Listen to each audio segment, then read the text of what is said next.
Hey, I'm Hunter, And I'm Kane. and my boss is a dick. This is a podcast that has taken 3 times to try to record, whether it means 3 separate podcasts or 3 separate takes. But Kane and I are here to, I guess, just talk some shit and see how things go. We just kind of want to talk it out, see what comes up, and just let the flow. Yeah, we usually have some pretty interesting and rousing conversations, so we figured why not let the world hear. So, how did you feel about Black Panther? Black Panther 2. I really liked it. I think I liked it better than the first Black Panther. 100% agree. Is probably in like my definitely top 10, maybe top 5 MCU movies. Yeah, it was definitely really good. I felt like it had a much better story. Yeah, like I don't mean to be one of those guys that shits on Marvel a lot because I actually really love them. But for me, it was really cool to see a movie that was like less reliant on comedy and cameos, and it had a self-contained story that had a lot of heart and just really hit home with a cool story that doesn't necessarily have to tie in with anything else, which, I mean, I'm sure it does. I know it has to, but it could have been a standalone movie and nothing else would have had to factor into that. I cried 3 times. Yeah, for me it was really less of a Marvel movie and more of just an actual movie you would go and see standalone, like you were saying. It didn't have to incorporate in anything else. Obviously, you get a lot of the first Black Panther in there from the draws and the ties, but standalone outside of cinematic universe, it was still a really good movie. Yeah, honestly, like, one, it was a great tribute to Chadwick Boseman. Absolutely. But as well, if you were just like, hey, this is my first Marvel movie ever, they do enough explaining that you're like, okay, cool. My brother died, and this is what I have to do moving forward. Yeah, it was really about the journey moving forward from start to finish. And honestly, Shuri shined so heavy in this movie. Definitely her movie definitely showed through. Such an emotional gravitas to her. And the supporting cast was fantastic. I totally agree. M'Baku was great this time around. Angela Bassett's character, Rosamunda, I believe that's her name. Total badass in her UN scene. Oh yeah. Just really, it really puts you in the shoes of the Wakandans. I felt like all the characters got flushed out a lot better. They all had their moments and their arcs and their progression and their character development. Yeah, they all had a time to shine. And I really liked Namor in this. It was a very well done villain, but anti-hero more so than villain. You really sympathize with him. Yeah, he's got his reasons. He's not doing it just to be a dick or be for just world domination or anything like that. He's got reasons, and they're good reasons. They're justified to him, and that's, you can tell. So I have a question. Yeah. Do you want to include spoilers in this? No, I don't think we should. True, your brother also is here, so if he wants to watch it, that would be kind of a dick move. Yeah, and we're not our bosses, so. Yeah, so, I mean, we're each other's bosses, or our own bosses anyway. But yeah, we're not dicks to other people. Yeah, with some stuff. True.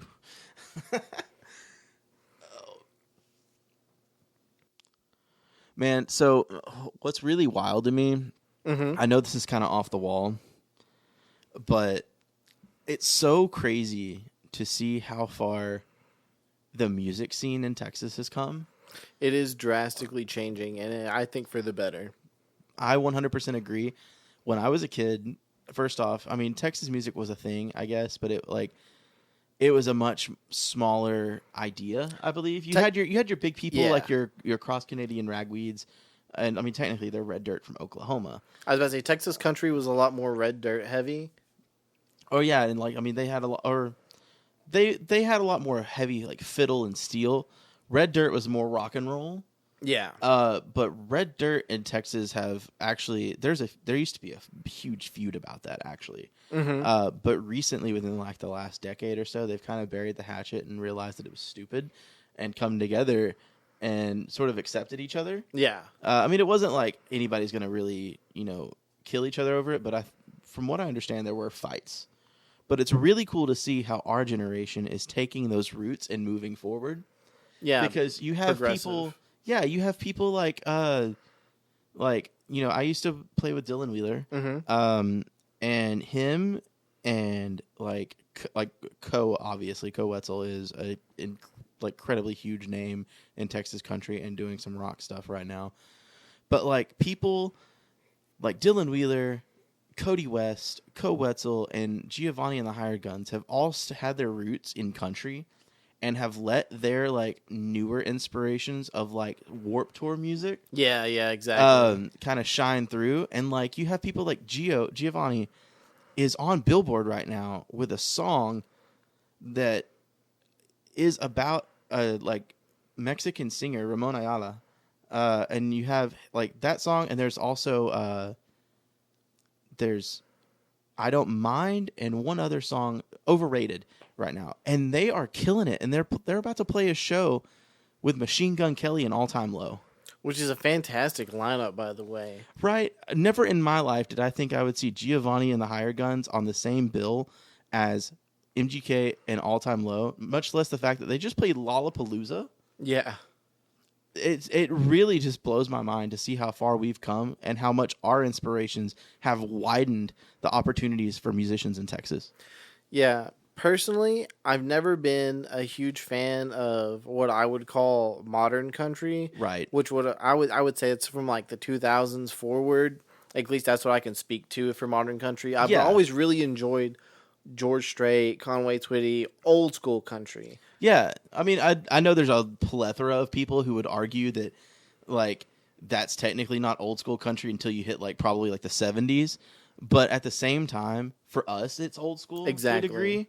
And really, when like, it wasn't too long ago, I watched a YouTube video about this, but really it's post 9/11 country music that really just took everything off the rails. Yeah, and that's where I really I haven't cared for radio country for a long time, but now, especially in the Texas scene, I'm starting to really enjoy country again because they're bringing in outside influence from other genres. Right. And see, for me, like, I used to really hate this whole pop country movement. Absolutely. Or everything tied to it, like the hip hop into it. I've recently kind of changed my mind. I'm not going to say I've done a full 180. Yeah. But within the last few years, I've come across some really good songwriters in general, and it's given me a new perspective on the subject. Because for me, I've realized that there are people out there like us, and I think the Texas scene has really opened my eyes to that. Mm-hmm. Because you have people with multiple different influences, and not everybody wants to play the same kind of music all the time. Yeah. So you have people like your Jelly Rolls or your like Ernest, who like does that song Flower Shops. And Jelly Roll and Ernest both were really rappers when they started their career. Yeah. And Ernest wrote a lot of like Florida Georgia Line and maybe not a lot of Florida Georgia Line, but he was kind of like, he's buddies with those guys. Yeah. I think he's written a few songs for him. And he's written quite a few songs that are on like modern Texas radio that have a hip hop influence. But if you're not behind the scenes on that, you just think that but you think that the country scene has taken this wild hip hop movement. And when in all reality, it's coming from a few people who are just like, hey, what if we wrote about these country subjects in a way that's relatable to us? Right. And I will say, I've always very much enjoyed rap country. I've always thought that was pretty cool. I've liked it. Really? Oh, yeah. I like the beats and the dynamic they have in the songs. Yeah. And I feel like it's country enough in the meaning and the lyrics behind it, but it's presented in a more enjoyable way than radio country, pop country has been.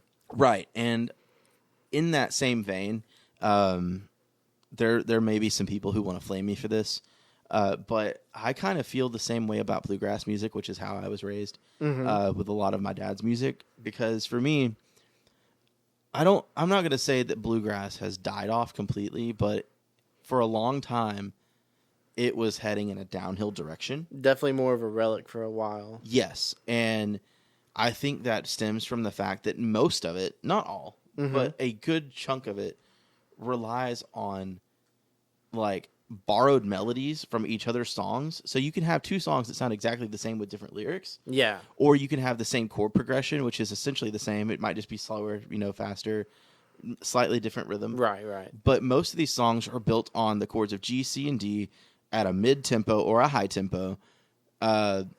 Sometimes slow, but those are usually more fiddle, like murder ballad kind of songs. Mm-hmm. But that's the thing, is I can name most of it right there. Exactly. And it's a art form that has been around for, decades, if not hundreds of years. Really comes from the mixture of like, Irish music and some of like the African banjo music. Right. If you didn't know, banjo comes from Africa. Stop being racist. But no, it's an art form that I think has died down a little bit because there's no innovation. And if you are in that scene, which I know you're not, but as somebody who's tied to it, it's really weird that they want younger people to come into the fandom of bluegrass, but they get really offended when anybody tries to do anything new. Yeah, exactly. It's like you want your music to continue and move on and people to be interested in it and it have a place in the music industry as a whole, but you don't want innovation. Right. And that's why I love people like Billy Strings who are doing bluegrass music, but it's mixed with like modern psychedelia and like rock music a little bit. He puts on a show. Like, I kid you not. You can go to these bluegrass festivals that are on like life support. Oh, and yeah. My dad and I, like last year, maybe early this year, I think it was early this year, went to a Billy Strings show in Dallas, and there were 4,000 people there. Yeah, that's crazy for a bluegrass. That's unheard of. I mean, maybe not totally unheard of, but for one act, time, yeah. For one act versus a festival, it's insane because like the bluegrass festivals I go with my dad. I mean, I'm sure there's tons of them, or maybe not tons, but I'm sure there's plenty of them that have good turnout. But my dad goes to one specific festival every year because he's only missed 2 of them in his entire life. And I can go there, and there's like a big, not quite amphitheater, yeah, but there's a big area where everybody can bring their lawn chairs and have like a big like sitting area, and it's so sparse that you could play like games of soccer between people. And when you're in that like venue with Billy Strings, yeah, you are packed in like a you feel true like you're concert. at an actual concert. Yeah. Yes. And there's something to be said about the festival climate. Like, yeah, you can lay back, relax, enjoy a drink, whatever. That's cool. But if you want to see where the future of music is heading, look at your younger people. Yeah, and I think that's really can be said for music as a whole also. 100%. I think it ties it all together. I think music for a long time, at least in my opinion, has been very stagnant, at least in the parts of music that were popular, quote unquote. I know there's been tons of innovation in underground scenes and lesser known artists because, that's why I've had to dig to find music I actually enjoy because they listening get pushed to the side. Yeah, but I've really been feeling lately all of that coming to the forefront. Yeah, and I mean, when I was in college, I wrote an article about this for a magazine that we did in the school. And the whole thing was how everything old is new again, and there's this like retroism that comes to the forefront every few years.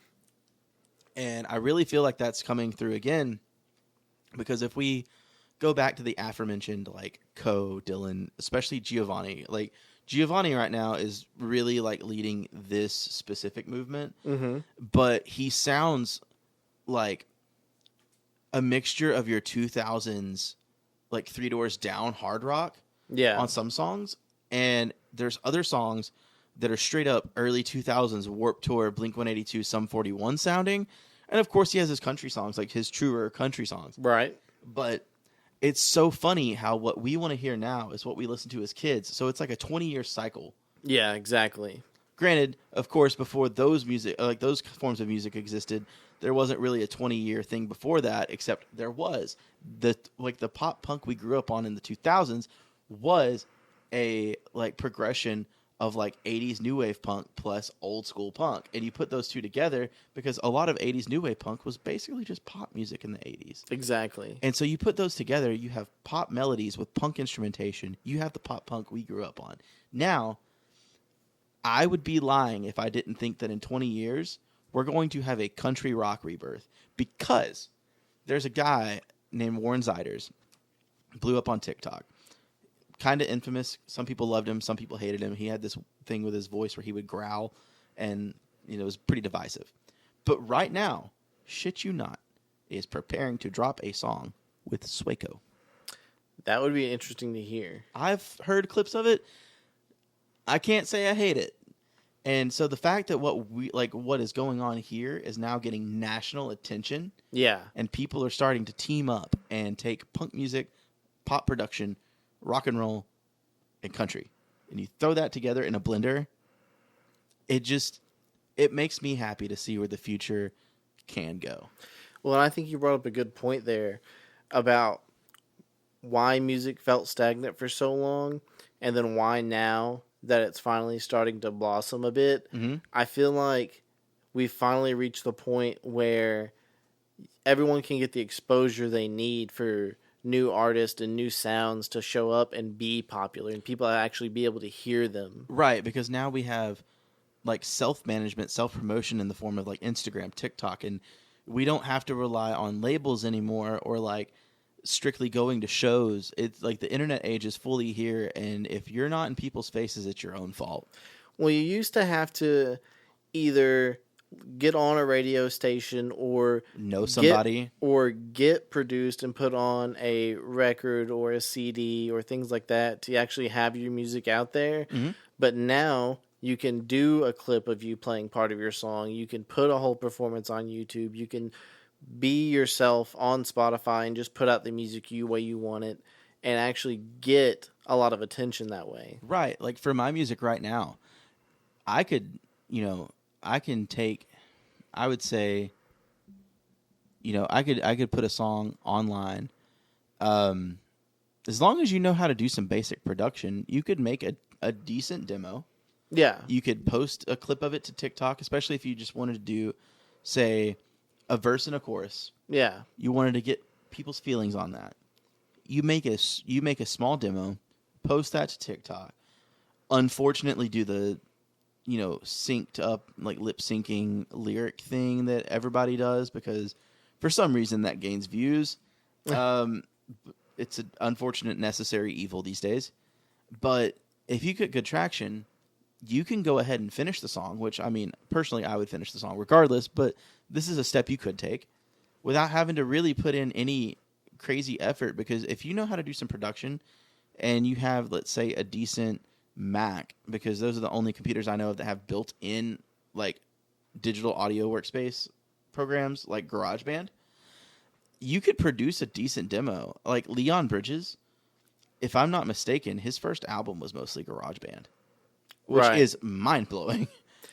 Yeah, that's the second thing.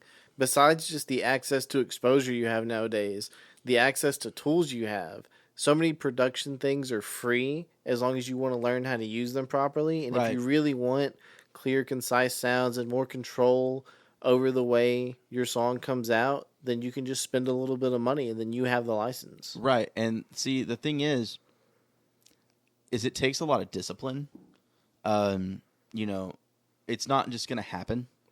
The unfortunate part is, yeah, you probably have school, you probably have a job, but if you're going to do this on your own, you are the artist, you are the manager, you are the mixer, you are the editor, you are everything. Exactly. And that probably means losing some sleep, and that probably means like Cutting some time away from other things. yeah, like you might not see your friends as often, you might not see your significant other as much as you want to. Your family might be like, "Hey, get out of your room." But if this is what you really want, you really have to go after it. And I'm talking to myself here too, because I'm lazy as shit about that. But if you can put forth a little bit of money, like save it up, buy yourself a decent Mac. I mean, you could do it on a Windows PC, whatever you wanted to do, but you're also going to have to buy a program. But a Mac can get you there. If you do that, like I'm on DistroKid right now, and I think for like a year, I can upload anything I want for like $80. Exactly. And you have the option of sending it to every streaming service possible, and even ones that come up after the fact you've uploaded it. It automatically searches for new ones and like registers it there. Yeah. So, for let's say, I mean, I know it's a lot to ask, but like roughly $2,000, maybe, if that. Because I mean, I'm sure you can probably buy a decent Mac these days. I don't know their prices. You can get them used, or Yeah, I mean, off you a could friend. probably get the smallest one for like $1,300 or something like that. Buy a hard drive with it, I would say, and then you can go online and find, like, if you don't want to use GarageBand, you can find like a microphone and a preamp and stuff like that for a couple $100. Couple that with DistroKid, YouTube University, that shit on the production side. Oh yeah. And for probably around $2,000, you have your own studio. I'm not going to promise it's going to sound great, but the more work you put into learning, the better it'll sound. Yep. And it still may not sound super great depending on, your workspace. Like, you might not have the greatest equipment or the greatest room to record in, but I think people appreciate the rawness more than they do the polishedness. And I'm not saying necessarily even in production, but like, It's the intent behind it, not the finished product. Yeah, I mean, you have people like Zach Bryan right now. He's a pretty big country dude from Oklahoma, and he got famous by posting just acoustic videos on YouTube, and I think TikTok as well. And his pure talent is what got him there. And people, like, if you don't have the nicest stuff, people can still tell that you have talent there. And the more they listen to you, the more you can go play shows, the more you might be able to get some money off streaming. And there's more money to invest in more equipment, or even like move it out of your bedroom and go to a proper studio. Yeah, you can even rent out a space. Of course. I mean, granted, if you're out here, it's a little bit harder because like although the music industry is huge, our towns aren't built on music yet. Mm-hmm. This isn't like Nashville light out here, unfortunately. But, I mean, I can tell you, I know of a few people off the top of my head who have a studio space that, as long as you know how to ask the right questions and know the right people and you can network, you can probably find a spot. Oh, yeah. Well, I mean, there's a lot of, like, office workspaces now that rent out rooms that are soundproof rooms. And you just need to go grab one of those for a day or two, get all your recording done, and then you do all the production at home. Yeah, take all your instruments, do all your tracking, take all your equipment, get it all done, go home, do your production, and you're good. Exactly. Which, honestly, I don't know if I'm sure you do know this, but like, that's a lot of the podcasts you see on YouTube, especially like the expensive ones, like the really high budget, you have video cameras and stuff like that out there.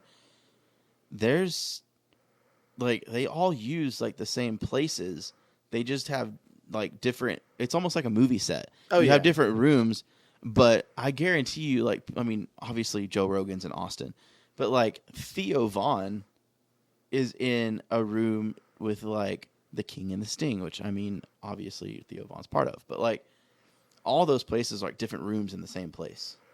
Matter of fact, there was an episode. Backdrops. Well, not even that. Like, you can buy a room and you can like, like Theo Vaughn has his like, he had his painted wall that was like all Simpsons characters for a long time. And there was an episode where he was like, he kind of like let it slip that there was somebody next door recording a podcast as well over there. But yeah, those places definitely exist. You can go get your work done. Like, I'm not going to say there's no excuse, because of course there are things that come up. And, some people are legitimately in poverty.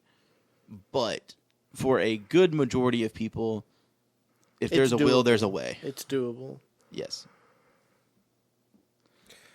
Yeah, so I recently took a trip on an airplane for the first time. How was that, by the way? It was not nerve-wracking. I wasn't necessarily nervous. I was more anxious to go ahead and get on the plane and get it all done. It's the build-up? Yeah, it was the build-up. I wasn't worried about flying on the plane. I was more worried about going through TSA and the check-in process at the airport. Yeah, I guess that makes sense. Like, there's there's a lot of hype around that, like that's been built up, and a lot of like I guess anxiety. I know there's a process. I just didn't know what the process was gonna be. Yeah, But I didn't know how you leave your car there over the weekend. I didn't know how all that was gonna work. But I gotta say, it was all really easy. There's nothing to it as long as if you're smart about it and you just pack the way you need to. There's really nothing to worry about. You get through it all pretty quick. I gotta say, I'm definitely considering next time I fly, pay a little more for a little nicer seat. absolutely, especially the longer Because flights. sitting three deep is okay, but I would like a little more room on a plane. Yeah, for sure. And see, like, if you can help it, definitely try to take everything in a carry-on as far as clothes. That's how we packed for our trip. Yeah, Everything in a carry-on, throw it above your head, and you're good to go. You Yep. can even have the carry-on, and you can have a bag under your chair as well. yeah, and like that's honestly a lifesaver because then you don't have to worry about a checked bag. Yeah, and see, like, I had to fly out all the way up to Minnesota for a wedding, so I fit a whole, It was like 4 days worth. groomsman suit in there and all my clothes for the weekend and everything else. And it was a lot more space than I thought. It was not as hard as I thought it was going to be to pack in that bag. I'm gonna be honest with you. I'm surprised you packed in like a suit in a carry-on and it didn't like go to total shit. No, you just fold it up a little bit. It was in a little bag. They sent it to me in the mail-in, Cool. and it all fit really nicely. Huh. That's pretty neat. Yeah. Like what I think is interesting is like you said something about having anxiety a little bit about flying because you didn't know what to expect. Could you imagine having to do that alone? Oh, yeah, it was, that would not have been possible alone. Because when I got on the plane for the first time to go up there, somebody had already filled up the section above my seating, and I had no idea where to put my bag. I didn't realize you could just put it anywhere. I was like, oh, no, this is the spot where I'm supposed to put it. Why is it already filled up? But you can just throw that anywhere. Oh yeah, it's like people like I've seen people throw instruments in there. I mean, because obviously it makes a lot more sense than having somebody just throw around a guitar case. Mm-hmm. And so yeah, you just kind of have to make do with what room you have. Yeah, but the second time flying back to Texas, it was absolute cake. It was nothing. I can imagine, man. What's wild though is like I remember my family and a friend of mine's family went to Mexico in I think 2005 or 6. And I feel really bad for my dad because I know my dad will never fly again if he can help it. Because he has this problem where when he gets in a plane, I was actually telling somebody about this today. When the plane's rising, you have this pressure in your ears. Yeah. He can't release that pressure. Mm. And so the entire time that we're flying, he was like, it felt like I had ice picks in my ears. Like it was just so much pressure. It hurt. And everything, he tried to like yawn. He tried to chew gum. He tried to do everything that everybody tells you to do. And his ears would just not release that pressure. And he was in so much pain for that. Like, I think it was like 2-3 hour flight. Mm-hmm. Yeah, I can imagine that would be bad. I personally have no problem popping my ears. My ears pop just sitting here. Yeah. And I swallow when they pop. Yeah. So it was not a problem for me at all. I really enjoyed being in the air. I liked when they did the turns and everything in the airplane and you kind of tilt. You don't feel the tilt at all, though. No. But if you look out the window, you'll be like at a 45-degree angle and you'll be like, oh, I don't notice. Yeah, like you can be almost at 90 degrees and you feel like you're upright. Yeah, it's really nice. And looking out the window, you watch a video or whatever, and it's like, oh, that's so neat. But actually experiencing being that high up in the air is a really cool experience. Isn't it really cool to fly through a cloud? Yes. And I like it when you get above the clouds and you're like going over a sea of white. Yes, it's amazing. It's like planes do kind of freak me out just because like if it goes down, you're kind of screwed. But when you're up there, it's so beautiful. Absolutely. And see, that was always my thing. I was never like scared to fly before this, but I always had that thought in the back of my head. I'm not scared to fly, scared to crash. Yeah, exactly. I'm not scared of heights, I'm scared of falling. But it's really not bad once you're up there, and you really just have to resign yourself to the fact that whatever happens, it's not in my control right now. So why would I be worried about it? Yeah, like there's things you can do to mitigate the risk, I guess. Like, you're Not take a plane, I guess. I well, mean, yeah, but I mean, they have their safety precautions and stuff. But like, no, yeah, but you can't do anything. oh no, I mean, you can only do what they've instructed you to do. But it depends on how Put bad your that crash seatbelt is going to on. be. Yeah, like you can only hope for the best. Right. And we had some turbulence going up there and everything, and You it wasn't usually it do. wasn't that big of a deal, to be honest with you. Yeah.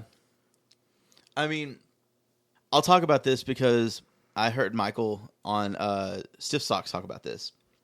There's a website that you can go on. I'd have to go look at the name.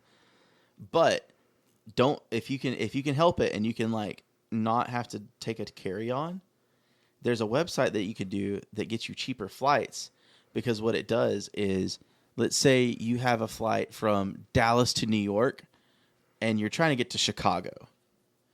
But what they'll do is the flight will go from Dallas to Chicago, Chicago, New York.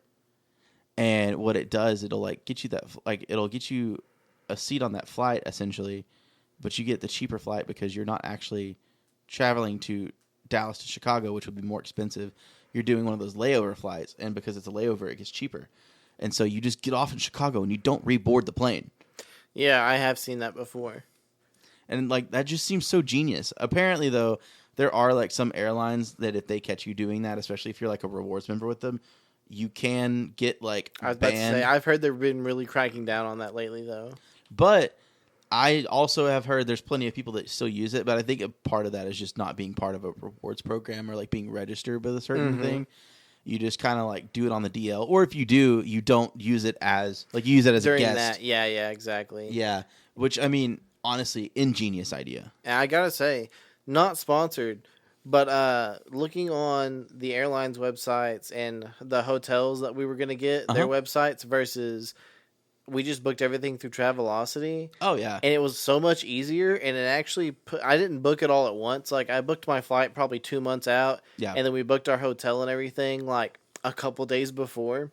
Mhm. And it actually like puts it all in an itinerary for you and like makes a travel schedule for That's you. cool. Yeah, it was really nice. It's like, here's this trip that clearly goes together because of all the things you've done in the same day. Huh. See, like, I haven't used Travelocity, at least not to my knowledge.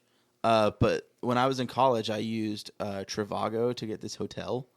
I went to Tulsa for a concert thing that I was covering for my college, and it was really wild because like I've heard of all these like discounting websites or like they try to get you the best deal on the room, but it was so wild to be like 19 years old driving 5 hours to a state I don't think I'd ever been to Oklahoma yet.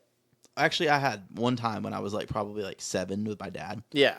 But like as an adult on my own, driving 5 hours, and this hotel, I didn't know anything about it. It's a DoubleTree, which is like owned by Hilton. Yeah. And I don't know if I'd call it like their swanky like side, but it's definitely really nice. Like as a 19-year-old, like paying, I think It's like, no Motel 6. God no. It was like probably $180-$200 for 2 nights. Yeah. And like you walk in this place and it has one of those like double like archway staircases. Mm-hmm. You go check in at the front desk and the lady's checking me in. She's super sweet and offers me complimentary cookies. Okay. Now that you've said that, I was about to tell you about the hotel. Okay. And I can't remember the name of it. I would have to go look it up. But it was in St. Paul is where we stayed. And I found it interesting. You actually, the elevator on the ground floor, the check-in floor with the front desk and everything, you actually had to scan your key card to activate the elevator on that floor. Cool. No other floor you had to. But we went in and we couldn't check in until 3, but we had all the wedding stuff, like the rehearsal? pre-dinner, rehearsal and the dinner and everything at like 1:45, right? Yeah. So we didn't go to the hotel at all. We went through all that. We didn't get there until like 7, 8 at night to go check in. And they gave us free water bottles and cookies.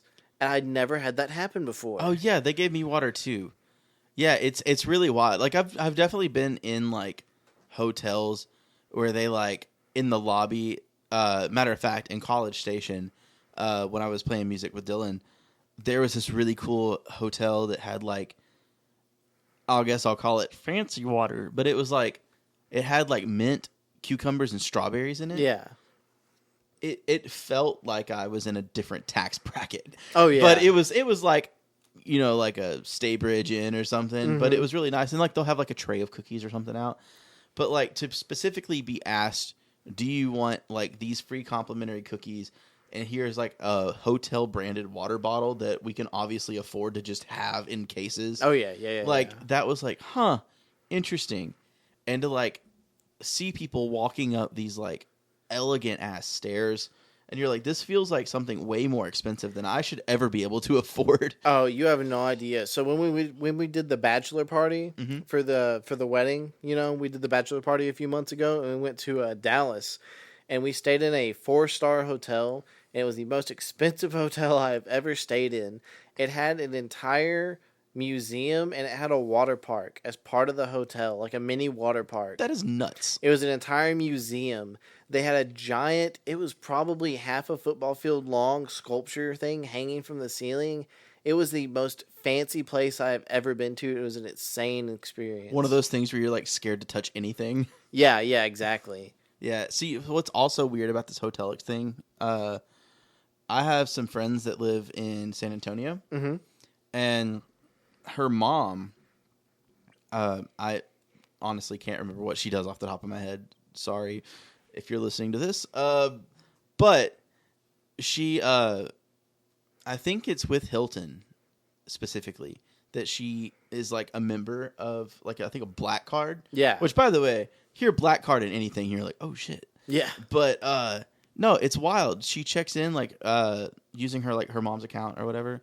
They welcome her like differently than you would welcome a normal guest. Oh yeah. And they have like this whole room and like a special section. Yeah, where you can just go get like snacks and stuff. Nice. I was gonna say, can we talk about what I have a problem with hotels is that there is nothing to drink. They don't offer you like water or anything like in the room. Like you can't just get a cup of water. You know what I mean? I mean, I guess you can if you use like those little coffee cup things and you just go get some out of the bathroom sink. Yeah, but who wants to do that? Yeah, it's a bathroom sink, and I think they charge you for the cup if you open the cup. Most of them don't nowadays, at least. And then like the only way we could get water at this 4-star hotel was to go down to the vending machine and spend like $1.25 on a bottle of water whenever we got thirsty. Yeah, see, like I was gonna say, you can get drinks and snacks, but they're in vending machines that cost probably double what you would have to pay anywhere else. Exactly. It's like, why would you do this? I spent so much money to stay here. Just let me drink some water. I will say though, there's only been one hotel I've been to that's like provided drinks, and that's when we went to Mexico. Mm-hmm. But you bet your ass they're charging you for every single one you drink. Yeah, exactly. And it ain't cheap. No. We had a mini fridge that was stocked full of water, mineral water, I believe carbonated water as well, which I mean usually is mineral water like Topo Chico. Yeah. But it was like the mini cans of Coke and the mini cans of Sprite. The mixers. Yeah, because they wanted you to have like a little mini bar, which I believe they actually did have some liquor in as well, but I can't give you a solid answer on that. Yeah, a long time ago. But the funny thing is, though, if you're not drinking, then if you want a decent amount of Coke or a decent amount of Sprite, you're going to drink more than one of those. And so every can that has to be replaced, you're getting charged for. Oh, yeah. Which is funny because each can costs probably about as much as the whole package did. Exactly. I mean, they'll nickel and dime you. Oh, absolutely. I really missed that vacation specifically, though. The first time I went parasailing. Ooh, fun. Yeah, terrifying, but awesome. I remember almost dying in a Chevy Express van because the road rules out there, you don't have them. Make it work. Yeah, we were on our way to the parasailing experience, and it was just a little dirt back road, which I honestly, kind of was a little worried we were going to get killed on, not in a car crash, just get killed. But the thing is, there's like these crops or like huge things of grass that like line the road, so you can't really see what's around the corner. And as we're like hauling ass around this dirt road corner, comes a shuttle bus. And there's not really room for both of us on the road. So our van driver and the bus driver just somehow like scoot over just a little bit, enough for us straight past. Yeah, dude. Shit myself. I know it. Can't fit a sheet of paper in between the two cars. Yeah, like I probably peed myself a little. It was horrifying. Now, you know, I would love to go explore like Mexico proper, like not resort town Mexico. I would love that if I wasn't so worried about it. But to say if I wasn't as white, yes, then maybe. Because I think it'd be cool to go see the history. I really want to go visit like the monuments down there. Absolutely. The old stuff in the jungles. Yeah, like the pictures and stuff. I mean, I'm sure they're great, but like I'm also sure they don't do it justice. Oh, yeah. You can look at any kind of attraction or place and in pictures and you can think, "Oh, that looks so cool." But as soon as you get there, it's a whole different experience feeling it with your five senses in person. Oh, 100%. Like there's something about like breathing in that like not necessarily mountain air, but like the aura. Yeah, like I was saying mountain air because the thing I was comparing it to was my trip to Tennessee whenever I was younger. Oh, but yeah, like, I took a trip to Tennessee and it is different air. Yeah, it's like you're really taking in the location. You take in everything about that place. You're really feeling it and experiencing it. It's so weird because it's so foreign. It's odd how just your senses can tell that you're somewhere else. Yeah, yeah. But at the same time, it's not like I'm somewhere else and this is scary. It's usually like this is just a new experience. No, you usually get like an amp out of it. Yeah. It's wild too because like I remember that just traveling to like West Texas for like playing music, and like the climate and the air like still within the state of Texas is just so different. Yeah, just getting away from the Gulf. Yeah. Yeah, like even actually we were in Port Aransas one time, and the air is just so humid. Oh yes, and because it was like probably September, and it was just like you could walk outside and it felt like you just took a shower in your clothes. Yep. Yeah. And then West Texas is a drier heat, but I just felt like I don't know. I felt like stuffy the whole time and kind of hot, but like not in our East Texas hot. Yeah, yeah, exactly. Because we kind of have this weird, I don't know if I'd say a blend of both, but like it's not as humid as Port Aransas, but it's not as dry. It mixes in a very either super comfortable or very uncomfortable way, and we don't really have a middle ground between the two. It just shoots back and forth. East Texas is either heaven or hell. Yes, absolutely. And sometimes both in the same day. Yeah, yeah, hour to hour. No, I took a trip to New Mexico one time to Philmont, and I hiked through the mountains for 2 weeks. Yeah. And let me tell you what, when we hiked up to the top of the mountains and you could see all the way into the other states and everything, yeah, that air up there is the crispest, most chef's kiss air I've ever had. Really? Oh, it was fantastic. It was superb. And it's even better because you've been like exerting yourself and like hiking up all these trails all day to get to the top of the mountains. Yeah. So it's like really, really good. Dude, I once went on a trip to the ass crack of America, aka Florida. Won't ever do that again with the expectation of having a great time because let me tell you, my sweat was sweating. Oh yeah, the Everglades, man. We weren't even in the Everglades. This was just Destin. No, it permeates the whole state. It bleeds out. I'll just take that as face value just because I want to believe you're right.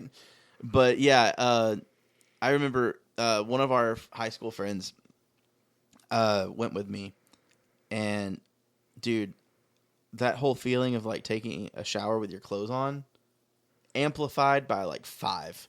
See, I also took a trip down to Destin one time with one of our high school friends' families, and we stayed at a condo like on the beach. Yeah, and it was a little warm, But it was really nice though, like being right on the beach. Yeah.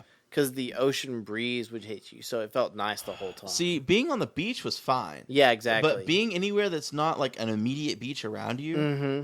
kill me. Yes, yes. No, like I remember yeah, being on the beach was nice. We like when you go into town, like I don't know if it's just something about the sun or like I guess it's the humidity and the sun. But like it just beats the absolute shit out of you. Oh yeah, you get tired just existing. Oh yeah, 100%. I remember going to the hotel and just like passing out. It saps your energy. Dude, I'll say this. That hotel we were at, it had like, I mean, I wouldn't really call it a resort. It had like I wouldn't call it a water park either, but like a nice pool. Yeah, yeah. And at that pool is the only place my phone has ever overheated to the point where I could not use it. Very cool. No, opposite. Very, very not cool. Very hot. But you know where I would absolutely love to go, and it's still on my bucket list of places to visit? Where's that? Colorado. Colorado would be really fun. I really want to go in the mountains in Colorado. Absolutely. I also really want to go see the giant redwood trees. Like in the redwood forest? Yes. That's actually another thing I was just talking to that same person about today about like flying. Mm-hmm. My dad has said for a long, long time that one of the things he wants to do is go to the redwood forest because he's like, first off, you know, it's not like dead, but like, you know, it's with everything going on, like our population growth and stuff, it gets smaller and smaller. I mean, it is a national All park. the fires too. Yeah, like it, you know, it is a national park, but yeah, like fires happen, people happen, and like, you know, naturally people are just kind of shit for, you know, the wilderness. So like he's like, before it goes away and before I get too old, one of these days I really want to go to the redwood forest. And I was like, dude, if you're going, you're telling me, because I don't care what kind of pay cut I have to take, I'm going. I just love me some big trees. I want to put my body against the big tree and see how big it really is. You know what I mean? Yeah. Well, you know, it's wild that they have like entire houses built out of one log. Yeah, yeah, and you can drive multiple lanes of traffic through some of the trees. Yeah. It's so cool. Like, I don't know. That's kind of what I was saying. Like, there's so much like natural beauty in the world. Yeah, I really just want to go walk through it and experience it all. Yeah, dude. Like, I remember there's a band that I listened to that like they rented out an entire, like house to record one of their records in a town called Gualala, which is also up in the northern area. Mm-hmm. And so you have that Pacific Northwest kind of like beach where it's like less sandy and more rocky. Yeah. But like you have this beautiful sunset view. And dude, let me tell you, it's like just in the videos I've seen, it looks ridiculous. Now pair that with a redwood forest. Oh, I know. Just give me. I always said that if I had to live in another state besides Texas, which, you know, I want to live in Texas, but Right. if I had to pick a second one, I would want to move to Washington. Interesting choice. Why? Because it's really rainy and cloudy there, and I don't like the sun. You depressing ass. I don't like the bitch. sun. The sun makes me tired when I wake up and it's a nice, bright, sunshiny day. I'm all groggy, and it takes me forever to get out of bed. But if I wake up and it's all rainy and it's clouds out and it's all dark and musky, I have the most energy of my entire life. See, I get that way from time to time. I just could not do it as the norm. I'm that's just the way my body is. I'm built different. I don't know what to say. I'm built different. Yeah, I really am. I got that dog in me. I got the rain dog in me. Damn. See, like, I think if there was another like state for me to live in, it would have to be like a Colorado or a Tennessee. Yeah. I mean, there's part of me that would want like the beach, but I think as for like what I would like truly thrive in, I think Tennessee and Colorado are the most like Texas. Mm-hmm. Also probably have like similar climates depending on where you're at. Yeah, yeah. Tennessee probably more so than Colorado. Right. But you have a similar landscape, just as beautiful views. And, you know, there's an obvious perk of Colorado. But, you know. Hey, Washington too. I mean, yeah, but that's not on my list, okay? But yeah, I think they're both really cool places. You both have like a mixture of rural and like urban areas that are really cool. Like you have like the cities of like Denver and Boulder versus like your mountains that and the roommate Rockies. from Boulder. Is that what you're talking about? Get the fuck out of here. And then if you go to Tennessee, you have like your Nashville, your Memphis, and you also have like your like not Rocky because that was Colorado, but your Smoky Mountains. Yeah. I've been to Nashville and a couple other places in Tennessee. It's really nice. It's really nice. Yeah, we've both been to Gatlinburg. That's ridiculous. I love Gatlinburg. Pigeon Forge. Gatlinburg is so much fun, and I've only been there on like school trips. And I really want to go back, like, now as an adult and just have free reign in Gatlinburg, Tennessee. Right here, right now, episode 1 of My Boss is a Dick. Should we make a trip to Gatlinburg? We should definitely get a trip together in the next year or so. I would love nothing more. It's just so much fun. All the attractions are great. Do you remember riding the ski lift up to the top of the mountain where the ice rink is? Oh, yeah. Oh, yeah. So the ski lift, the Ripley's Museum down there, the the car museum. Like the star cars. Yes, it's so good. I really love. There's like a little like a bazaar type market, but it's like down below street level. You can go to there. I love haggling down there with all the people. It's so much fun to haggle. I just remember we were at this Mexican restaurant out there it was literally called No Way Jose's. Yeah, and once we walked out, like my parents were like a little taken aback because that was like one of the first times they'd ever seen like a gratuity added onto a bill. Oh yeah. Or at least one of the first times I remember them talking about that kind of thing. And they were complaining about it so much. And like, of course, you know, they did it because what other option do you have? But the second we walk out of that restaurant, a bird shits on my mom's head. And that will never leave my memory. Also, the Ripley's Aquarium is out there. That was really cool. I've not been to the Ripley's Aquarium, but I would love to. That was amazing. I love the actual museum, though. Yeah, I remember... so, me and Dusty both have pictures at the Ripley's Museum in front of the big-ass piranha tank. And there's piranhas just, like, sitting there showing their teeth at us. And, like, they're not, like, paintings. They're not, like, digital. Like, they were actual real piranhas. Yeah, yeah. Super cool. Man, it's so wild that Thanksgiving's coming up so soon. I know. It feels like the year has flown by. No joke. I seriously feel like it was summer, like, 2 days ago. And then here I am, like, oh, crap, we're almost done with a year. Week to week is going by exponentially fast. You know, there's this theory that, like, you know, or I guess maybe not a theory, but it's a great analogy. Just hit my face with a microphone.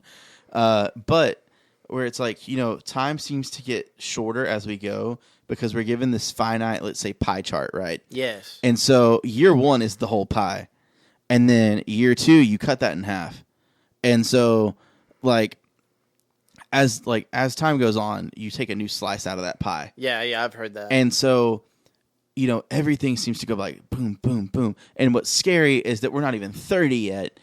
And, like, I'm no longer counting things by the days. I'm counting them by the weeks because I'm like, well, that's only like 2 more sleeps. And then I get to go to the show or I get to go out of town. Or something. Then it's the weekend and this thing happens. Yeah. And I'm like, well, especially because, I mean, for those of you who don't know, like Kane and I have been friends since before we were born, really, because our parents were friends. That's what we and like now to say. we work together. But like, I think of things on your schedule now. Hopefully people that we work with don't find this. But what I'm going to say is, like, the days that you're at work go by faster because I have more fun. Yeah, absolutely. And so it's like, if something's on a Saturday or a Friday, I'm like, man, okay, you know, all I have to do is make it through tomorrow. Kane's going to be there. That's cool. And then that just means that I got to, you know, do today, get up tomorrow, make it through work, and then I'm free to go. Yeah, absolutely. And it's like we were talking about with Thanksgiving coming up, you really focus more on milestones and not day-to-day stuff anymore. Yeah, like I said, it's like week to week because it feels like a week. Like in the day, it feels like the day goes by, you know, pretty slow. But then you wake up and it's Wednesday, and you're like, where did those 3 days go? Yeah, yeah. At the end of the night, and the next morning you wake up and you think about how yesterday went, what all you did, and it's like I didn't have time to do anything. Yeah, Thanksgiving is in like 2 weeks, and it might as well be tomorrow. Yeah, yeah. And and especially here at the end of the year, there's so many holidays back to back. Dude, I'm not even like mentally prepared for Black Friday. Black Friday is amazing, and I love Black Friday personally. I mean, I'll say this. I used to hate Black Friday, or at least not hate it, but like I used to have this like feeling about it because you all used to see like people killing each other over like Tickle Me Elmo. Yeah. But now it's become more of like, hey, everybody line up at Best Buy. Tell me what you want. You're getting in one at a time. Like, I know there's a lot of people that go to Black Friday because they want to see all the drama and the chaos, and that's fine. But we now live in a world where people like to get trigger happy, and that's kind of terrifying. But like, if we're talking about like purely for the deals, it's pretty cool to just be like, hey, we're going to get in a line at Best Buy. And yeah, that kind of sucks still, but it's like, you're going to get guaranteed what you came for. I always loved Black Friday because me and Mom used to actually like get up and do Black Friday when it was like first a thing, like really started getting really popular. And you'd have to get up and go to the store at like 2 a.m. I always thought that was so much fun to get up and like drive in the it's an middle of the event. night. Yeah. See, and like, I totally get that because like for like concerts and stuff, because as big of a music person as I am, like I'm definitely the kind of person that's like, yeah, I look forward to things as an event. Mm-hmm. Black Friday is just not one of them for me. I've always loved it. It's definitely different now than it used to be. Most places don't even open up in the AM hours anymore. Like they wait until like almost regular opening hours, if not regular opening hours, to open up. And I think that's probably for the better and as a whole. But I gotta say, it used to be really fun to get up and do that. Yeah.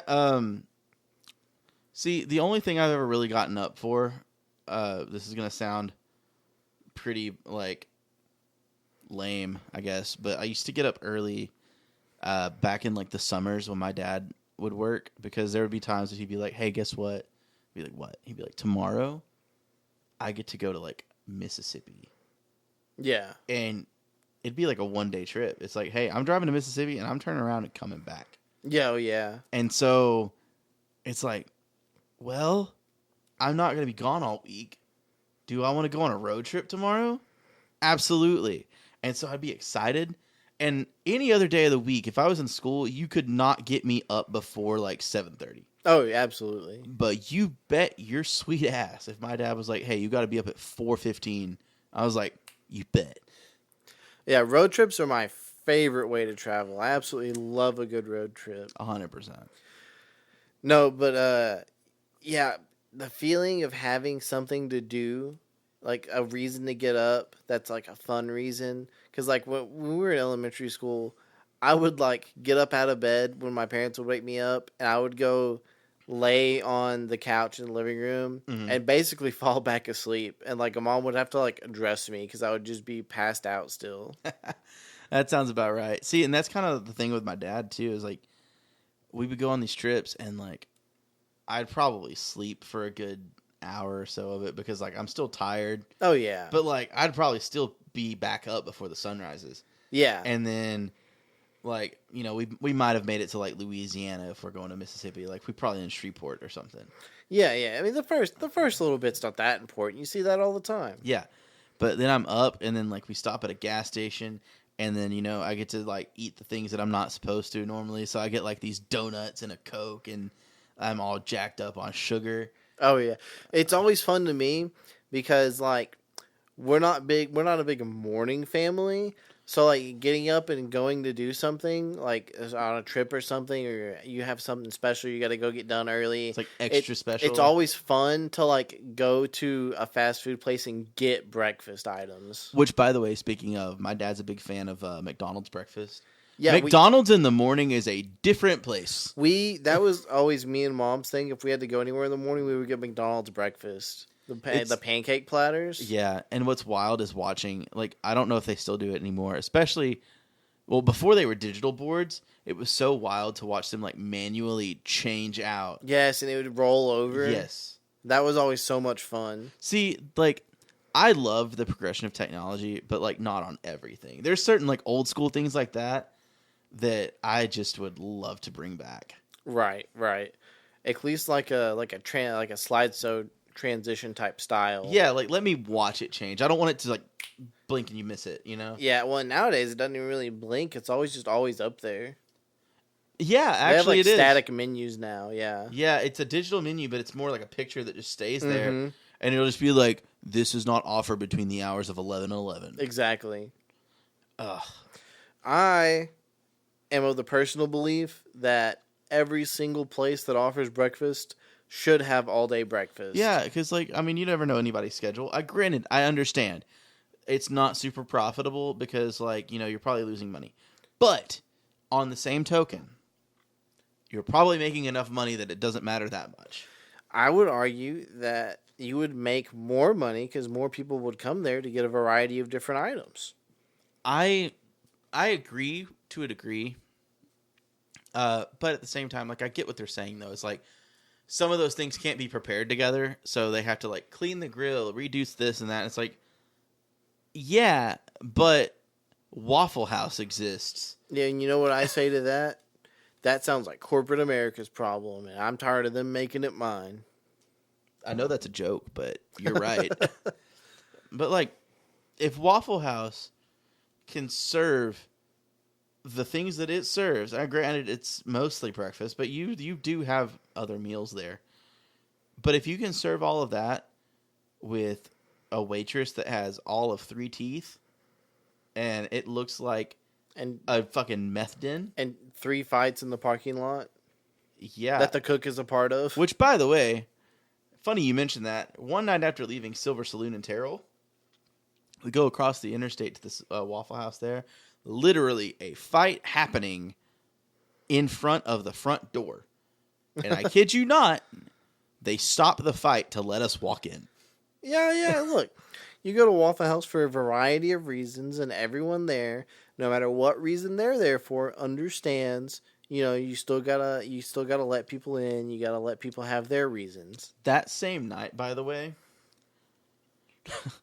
our bass player at the time goes over to McDonald's and buys 20 McChickens and brings them back to our hotel room. We eat maybe 3 of them. They sit out overnight. And then the next day, we still have them. And we still ate them. Because guess what? At McDonald's, there's so many preservatives in that food. They're not going bad. Oh, no. Little Caesars Pizza, you can leave out on the counter for literally a week and eat it just all week off the counter. I don't want to test that theory, but I've done it. I've tested it. It works. I mean, I don't doubt it. I just don't know if I want to put my stomach through that. I remember when Burger King first came out with the 10 chicken nuggets for like $1.49. That is so suspect. It is. But I remember when they first came out with it, me and a mutual friend of ours went to the Burger King like a couple of days after it happened. And because they were so cheap, Is this person an old roommate of yours? Yes. Okay. And we bought 300 chicken nuggets and took them back to his house and dumped them out on the ping pong table. And we ate maybe like 30. See, it's funny you say that because some friends and I had this idea to get a bunch of Chick-fil-A points. Mm-hmm. And there's like towards the end of the list, there's like, I think it's like, is it 30 nuggets you can get? Yeah, it's like free? a platter, yeah. Yeah. And we were all going to get like at the same time and just have a feast. Yeah. But I don't think any of us has held up to that challenge because it's just so many times you have to go to Chick-fil-A. You do have to do a lot. When I see people who are like Chick-fil-A, like platinum status and stuff, and you look at the amount of money you have to spend at Chick-fil-A to get to that status, it's like, oh my God. Yeah, like there's some Chick-fil-A fanatics out there. Oh, absolutely. I am currently a silver member as of right now. I think it's also what I am. I think the highest one's like red member, and you're like, if you get to that point, They'll like if you ever go to their Highest one is manufacturing signature plant, member. Highest Yeah. one is signature Yeah, member. yeah, yeah. If you ever get there, they offer you a free tour of like their like processing plant and everything because you spent so much money with them. That's nuts. Yeah, red member is right underneath signature. Yeah. But with signature, you get 8-ounce sauces. By the way, not sponsored. I know that's kind of a joke. You said not sponsored earlier, but also kind of like no shit. This is episode 1. Yeah. But like, you can get 8-ounce sauces. You can get iced tea. You can get lemonade or the 30-count nugget. That's kind of wild to me. 3,000 points for 30 nuggets. Yeah. Yeah. Not to mention the amount of points you have to unlock that status to begin with to have those as options. Yeah, isn't that like 1,000 points a nugget? Yeah, yeah, that is, yeah. Or not 1,000, 100 100, points. yeah. That's nuts. Right now, I have 1,143 points. I don't have as many right now because I did spend some recently. See, that's the problem.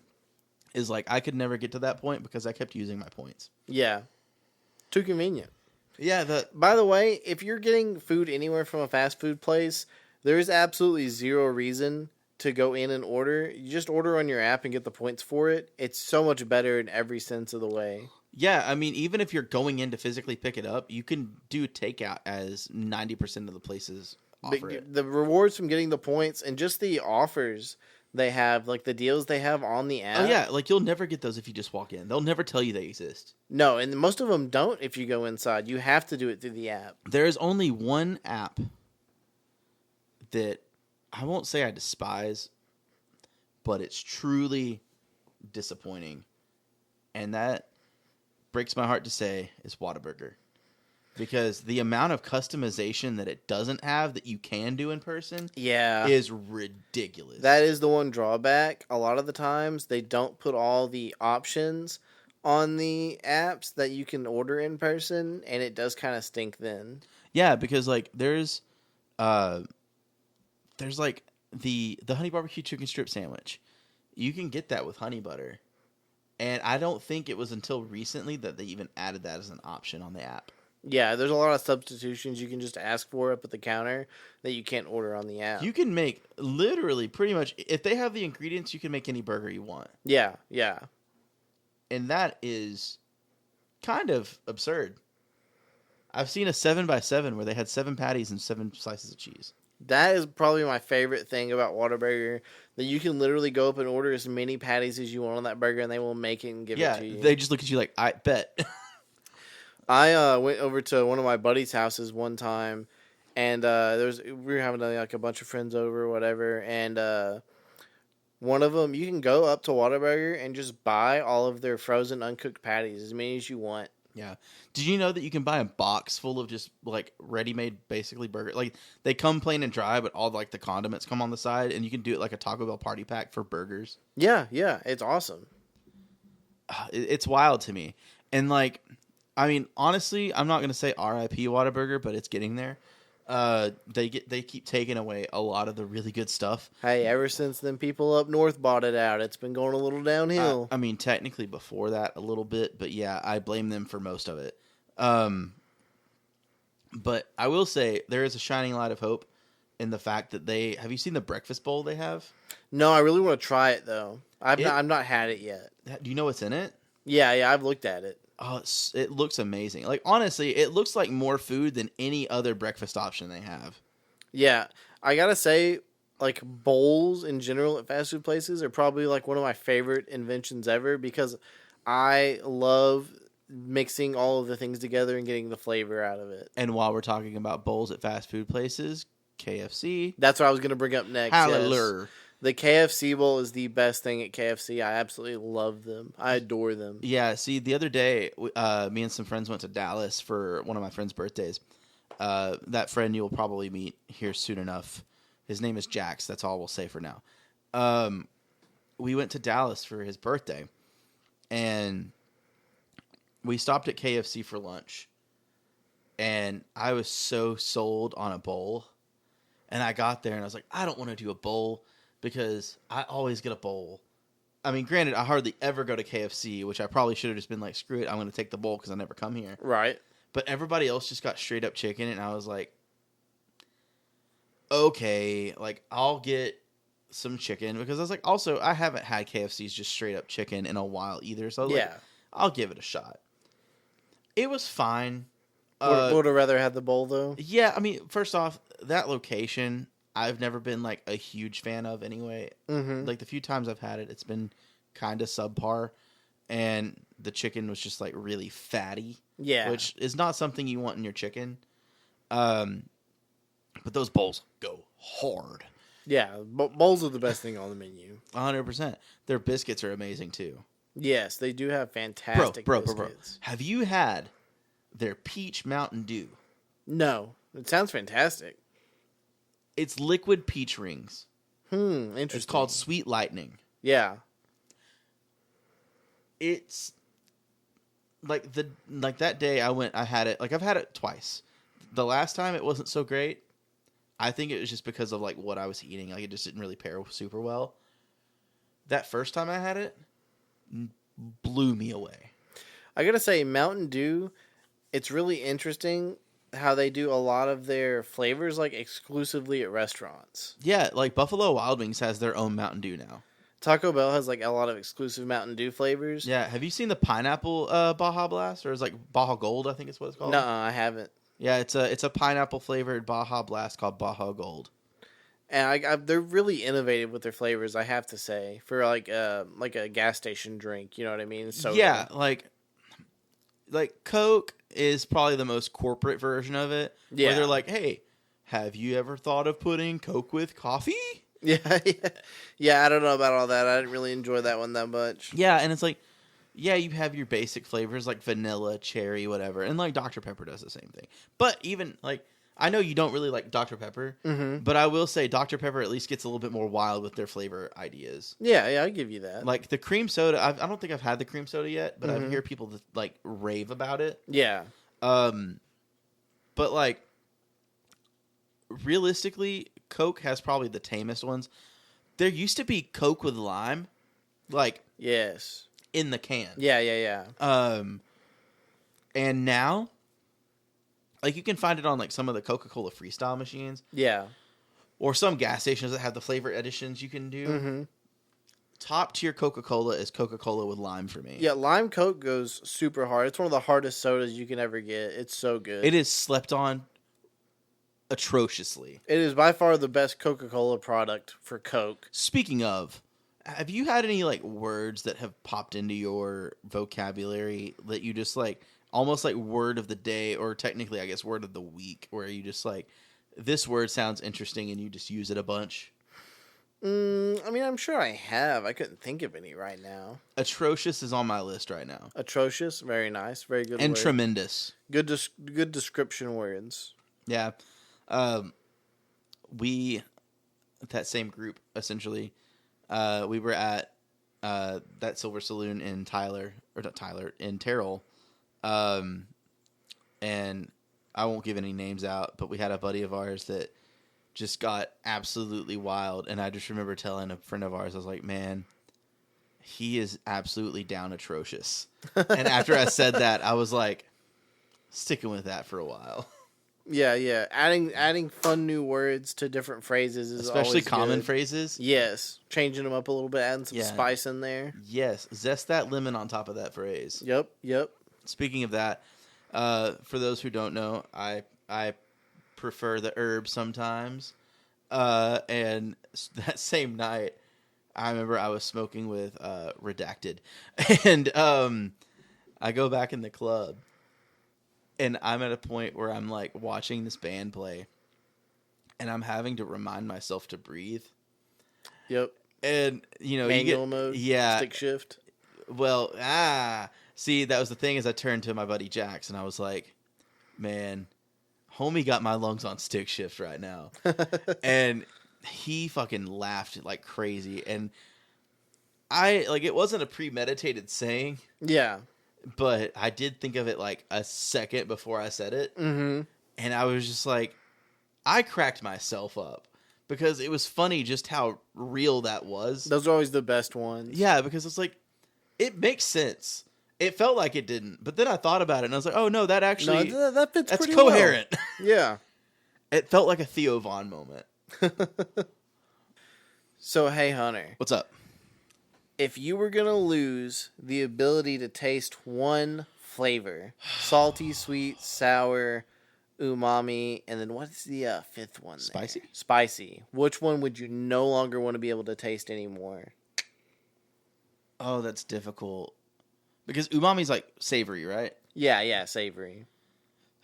Oh God. Salty, sweet, sour, savory, spicy. Wow. There's no way to answer this without somebody getting pissed off. Um, if I'm being completely honest, probably like I don't have one definite answer off the top of my head, Yeah. but I can give you two reasons for each answer. Like not two. Sorry, I can give you a reason for each answer, and there's two of them. It'd probably be somewhere between sour and salty. Mm-hmm. I love sour gummies and stuff like that. But when it comes to like legit sour, I'm not like a huge fan. Like I'm not a big fan of like actual lemons. Yeah. Like I love lemon juice and drinks and stuff. Yeah. But you're never gonna get me to eat a lemon like an orange. Yeah. So like things that are actually sour, I mean, I still want to do like the Miracle Berry thing where you eat it and it changes your taste buds. Maybe we can do that someday. True. And then like salty, I mean, I don't want to get rid of salt, but like the excess of salt. No. You're losing this flavor. See, that's hard because like, granted, I could probably get used to it. It's just that like things that are just like overly salty might be worth getting rid of the salt altogether because there's certain things that you just like, you bite into something that's just completely over salted and I'm like, eh. Yeah. Because like, you know, there's a lot of Asian food that I like that's spicy and a lot of Mexican food that I like that's spicy and there's no way I'm giving that up. Yeah. So I mean, what are you popping? Which one? If I have to choose between salty and sour, Yeah. It's just all the way gone. Impossible to taste. honestly, probably sour because I eat that the least, so I'd be less like upset about that being gone. Yeah, it affect you the least. Yeah. It's a good answer. What about you? I would have to say I'd probably take out spicy. Really? Yeah, like heat's okay, but it's probably like I could do without it and I could be able to eat a lot more stuff if it wasn't so spicy. Yeah. Okay. So let me ask you a question. Mm-hmm. If you had to lose music, television, that's including TV and movies, like shows and movies, or video games, which one would you rather lose? Oh, that is a tougher one. I'd probably pick TV and movies, though, to be honest with you. Yeah? I love video games. I feel like they're the most immersive form of entertainment. Mm-hmm. You really can lose yourself in them the easiest, and you really get to experience it as if you were that. Yeah. Music, I don't know that I could go without music. It's such an integral part of every other media, 100%. not just including by itself. Yeah, could you imagine playing a video game with no music? Imagine playing Mario without the like iconic dun. Yeah, I mean, and then the TV and movies, all the background music that really sets the scene. I don't think you could do it without music. To be perfectly honest with you. Yeah, I mean it'd enhances, be so boring. It enhances a mood. Yes, it's Because like sometimes you don't have a context for a certain scene of a TV show you're watching, but or you something, hear a certain sound, and it evokes a emotion out of feeling. you. Yes, exactly. Yeah, I definitely have to go with TV and movies. I was gonna have a fourth love one. TV and movies, but I could just read a book. Yeah. Well, see, that's the funny thing is I was gonna add a book in there, but I couldn't remember what the fourth one was gonna be, and it was book. And I know for sure you would have never said. No, book. I would never give up books. I love books so much. I read all the time. Oh man. So, yeah, it's been a good episode 1. You know, I think it's probably time we cut it here. Yeah, I feel that. So if you have been listening, thank you for this being the first episode. But my name is Hunter. My name is Kane. And my boss is Dick.